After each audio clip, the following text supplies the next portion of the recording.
आइए मैं दिखाता हूँ आज मैंने अपनी बगिया में यानी कि बबलू की बगिया में क्या क्या ऐसा काम किया। और काफ़ी दिन से ये काम करने का मैं प्लान बना रहा था, लेकिन समय के अभाव में कर नहीं पाता था। और काम ये थोड़ा ज़्यादा मेहनत वाला भी है, इसलिए अकेले नहीं, मैंने अपनी वाइफ के साथ ही इस काम को अंजाम दिया है। उम्मीद है इसके बाद ये मिट्टी दोबारा से रिचार्ज होकर और सब्जियों के प्लांट इसमें लगाने का मेरा इरादा है। देखिए मैंने क्या क्या आज किया, आप भी इसी हिसाब से अपनी बागवानी में यदि अभी तक मिट्टी रिचार्ज करने का काम नहीं किए हैं तो इसको जल्दी से जल्दी निपटा दें, क्योंकि आने वाला समय बहुत ही भीषण गर्मी का होगा और उस समय में हम नहीं कर पाएंगे। इसको करेंगे भी तो इसमें यदि हम कुछ पौधा लगाएंगे तो जल्दी ग्रो नहीं करेगा। तो आइए दिखाता हूँ मैंने आज अपनी इस बगिया में क्या क्या किया। इससे पहले कि मैं ये सब दिखाऊं, आप सभी को नमस्कार। मेरा नाम है बबलू और आप देख रहे हैं आपका अपना पसंदीदा यूट्यूब चैनल जिसका नाम है बबलू की बगिया। ये सारे कंटेनर जो आपको खाली दिख रहा है, इसमें मिट्टी भरा हुआ था।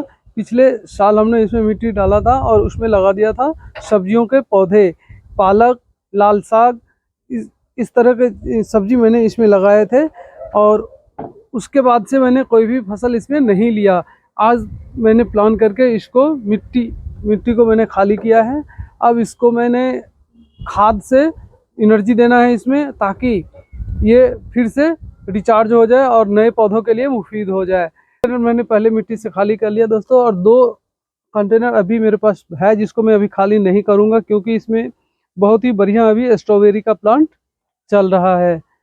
इसमें फ्रूटिंग भी हो रहा है। मैं यदि दिखाऊं आपको तो ये देखिए फ्रूटिंग भी हो रहा है और फ्लावर भी है और पौधे कितना बढ़िया ग्रो कर रहा है। देखिए इसको हमने लगाने से पहले मिट्टी में गोबर का खाद मिला दिया था और उसके बाद इसको लगाया था। ये सारे पौधे एक पौधा से तैयार हुआ है दोस्तों, एक ही पौधा से डिवाइड करके हमने इतने सारे पौधे बनाए हुए हैं। और ये आसानी से डिवाइड हो जाता है क्योंकि इसके जड़ के पास से बेबी प्लांट्स निकलता रहता है, जिसको आप डिवाइड करके एक से अनेक बना सकते हैं। तो चलिए अब दिखाता हूँ मैं आपको आज मैं क्या क्या कर रहा हूँ अपने इस बबलू की बगिया में।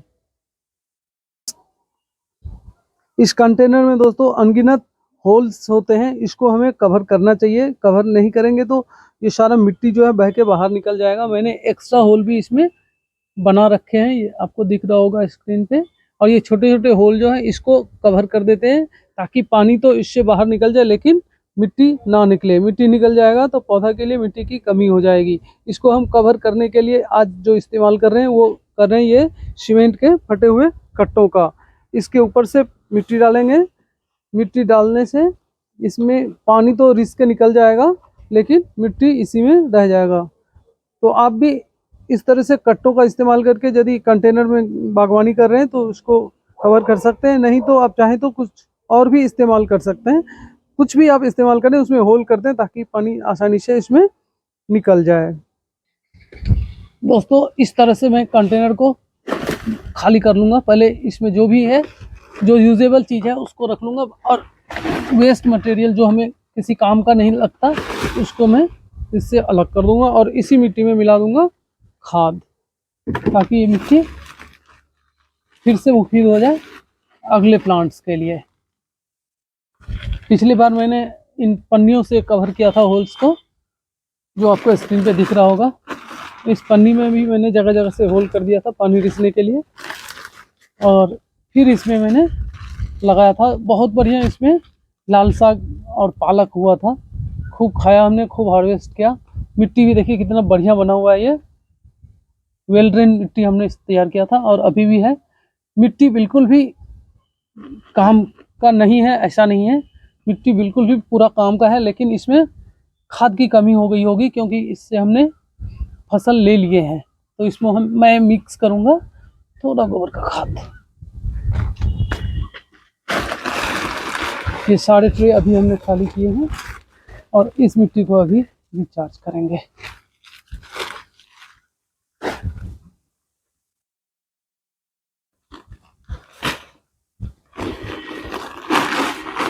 ये छोटे छोटे पॉली बैग में मैंने सीजनेबल प्लांट लगाया था, अब वो सूख गया तो इसको भी हम इसी में मिक्स कर देंगे। इस तरह से जो बड़े बड़े ढेले से बन गए थे काफ़ी दिन से मिट्टी पड़ा होने की वजह से, उसको हमने ईंट के सहारे तोड़ दिया और तोड़ के बिल्कुल ही बारीक कर दिया। फिर इसमें गोबर का खाद मिलाना है। और आप भी यदि इस तरह से मिट्टी हो जाए तो इसको बिल्कुल बारीक कर लें, वेल ड्रेन बना लें। ये ढेले जो रहेंगे वो फ़ायदा नहीं करेगा, इसमें रूट जल्दी से ग्रो नहीं करेगा, इसलिए इसको भुरभुरी बनाना ज़रूरी है दोस्तों। इस हिसाब से दोस्तों ये पुराने गोबर का खाद मेरे पास था, वो मैंने मिला दिया। अब इसको मिक्स करूँगा। जो मिक्स करने के टाइम में कुछ भी ऐसा यदि मुझे दिखेगा कि नहीं होना चाहिए, यूज़लेस है, उसको मैं इससे निकाल दूंगा और फिर इस मिट्टी को बिल्कुल बढ़िया बना दूंगा अगले फसल लेने के लिए। साल में एक बार यदि आप इस हिसाब से मिट्टी को रिचार्ज कर दें तो फसल बहुत बढ़िया ले पाएंगे। जैसे कि मैंने अभी आपको स्ट्रॉबेरी के दिखाया, उसमें भी इसी हिसाब से मैंने मिट्टी तैयार किया था और खाद के तौर पे मैंने केवल गोबर का खाद दिया था, उसी से इतना बढ़िया वो चल रहा है। तो और कुछ ट्राई करने की हमें ज़रूरत ही क्यों।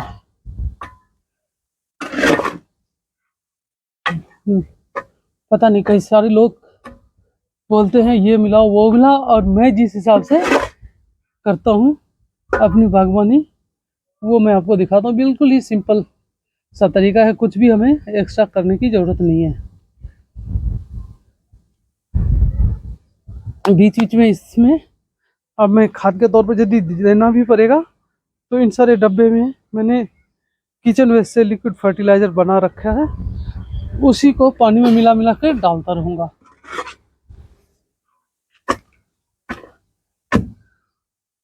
मिट्टी चूँकि ज़्यादा था इसलिए मुझे फौरा का मदद लेना पड़ा। इतने सारे मिट्टी बगैर फौरे के नहीं बन पाता।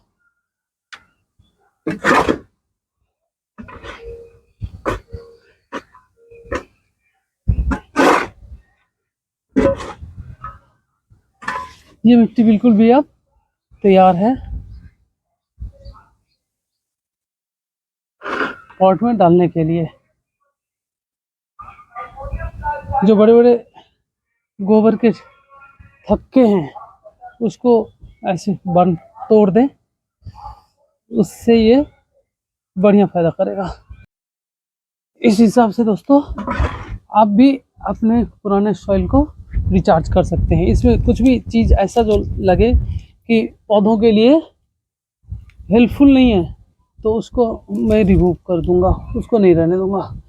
और ये जो आप मिट्टी देख रहे हैं ये मिट्टी बेकार सा है, इसलिए मैंने इसको इस्तेमाल बिल्कुल भी नहीं किया है अपने इस सॉइल में। बिल्कुल चिकनी मिट्टी है जो ठीक नहीं है पौधों के लिए।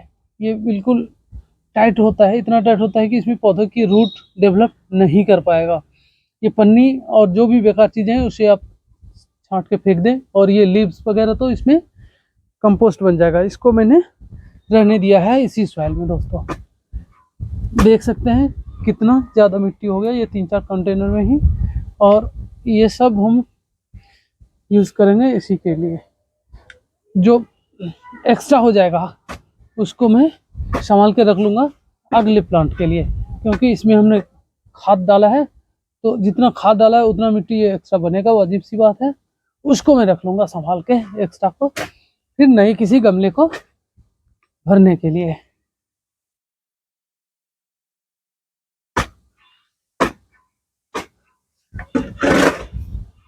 जो बड़े बड़े ढेले हैं उसको तोड़ देना है हमने।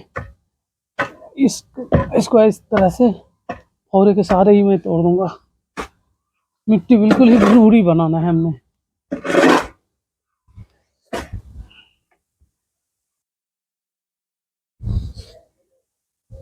ये सारे पन्नी हमने इसमें डाल रखे थे पिछली बार, उसी का टुकड़ा है, वो सरसा गया है, अब ये किसी काम का नहीं है अपने। इसको मैं हटा दूंगा इसमें से।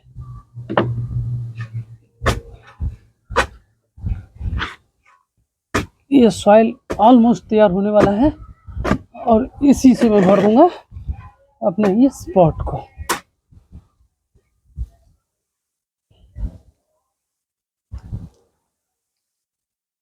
उम्मीद है इसे देखने के बाद आप भी अपनी गार्डन में पुराने मिट्टी को ऐसे ही खाद के सहारे रिचार्ज कर लेंगे, क्योंकि सेम मिट्टी में खाने को कम मिलता है या नहीं मिलता है, क्योंकि इसमें जितना एनर्जी था पौधे ने पहले ही खा लिया है। मिट्टी अब बेजान सा हो गया है। इस बेजान सी मिट्टी में जान डालने के लिए हमें मार्केट का खाद नहीं तो कम से कम गोबर का खाद तो डालना ही चाहिए।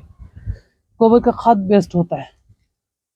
वर्मी कंपोस्ट या गोबर का खाद दोनों ही बहुत ही बढ़िया होता है इन प्लांट के लिए। मैंने इस्तेमाल किया है गोबर का खाद, मुझे आसानी से मिल गया अपने कॉलोनी में ही, और इसी वजह से मैंने उसको इस्तेमाल किया है।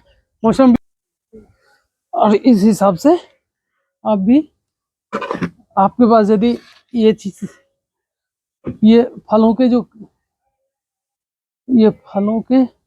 जो टोकरी है प्लास्टिक वाली, ये बहुत ही बढ़िया होता है, क्योंकि ये बहुत लंबे समय तक चलता है और जल्दी ख़राब नहीं होता। मुझे ये केवल 100 रुपये का अपने पास के मार्केट में मिल गया। आपके शहर में यदि इस तरह से मिले तो इसको आप ज़रूर इस्तेमाल करें। इसमें क्या होता है, 100 रुपये में आपको सालों साल चलने वाला ये बास्केट सा मिल जाता है, जो ख़राब जल्दी नहीं होता, और बार बार ये हम रीयूज़ कर सकते हैं। 100 रुपये में मेरे पास ये तो 3 साल से है, और उम्मीद है अभी ये काफ़ी लंबा और टिका रहेगा, जल्दी ख़राब नहीं होगा, और इसका साइज़ भी बढ़िया होता है। तो इसमें हम किचन गार्डनिंग भी आसानी से कर सकते हैं, क्योंकि मिट्टी इसमें ज़्यादा आता है। मैंने लगभग इसको भरसा दिया है और मिट्टी की ज़रूरत इसको नहीं है, क्योंकि अब कुछ जो इससे खाली है उसको फिर पौधा लगाने के बाद भी मैं चाहूँ तो सॉलिड खाद से भर सकता हूँ। अब ये बिल्कुल तैयार है दोस्तों, इससे ज़्यादा मिट्टी इसमें हमें नहीं भरना है। मैंने ज़्यादा कुछ इसमें नहीं डाला है, केवल गोबर का खाद और रेता। इसमें पहली बार जब हमने सॉइल मिक्स किया था उस टाइम में रेता इसमें था ही, और उस रेते की वजह से ये भुरभुरी है ही। अब हमें इसमें वापस रेता डालने की ज़रूरत नहीं है। चलिए अब मैं दिखाता हूँ आपको कि कैसे मैंने पूरा तैयार कर लिया और अपने लोकेशन पे रख दिया।